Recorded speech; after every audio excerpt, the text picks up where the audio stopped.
Komisi Pemilihan Umum KPU Sumsel saat ini terus meningkatkan sosialisasi pelaksanaan pemilu 2024 yang akan digelar pada bulan Februari. Di antaranya menurut anggota KPU Sumsel Rudianto Pangaribuan, pihaknya berkoordinasi kepada seluruh lapisan di Provinsi Sumsel dengan berkoordinasi KPU Kabupaten Kota. Pada pemilu 2024, KPU Sumsel mendatang menargetkan jumlah pemilih alami peningkatan dibandingkan pemilu sebelumnya pada tahun 2019, atau minimal tidak alami penurunan dibandingkan pemilu sebelumnya. Minimal pada pemilu legislatif dan pilpres di 2024 ini kita menyamai angka tersebut kalau bisa melampaui 1% pun melampaui, itu suatu angka yang bagi kita syukuri bersama-sama.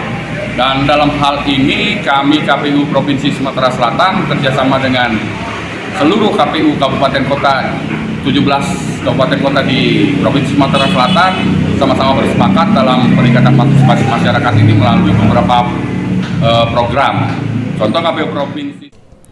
Berdasarkan data, jumlah pemilih pada pemilu 2019 lalu sebanyak 81%, sehingga KPU khususnya Divisi Partisipasi Masyarakat gencar melakukan sosialisasi ke seluruh lapisan masyarakat dalam pelaksanaan pemilu 2024. Firman Hidayat, PAL TV.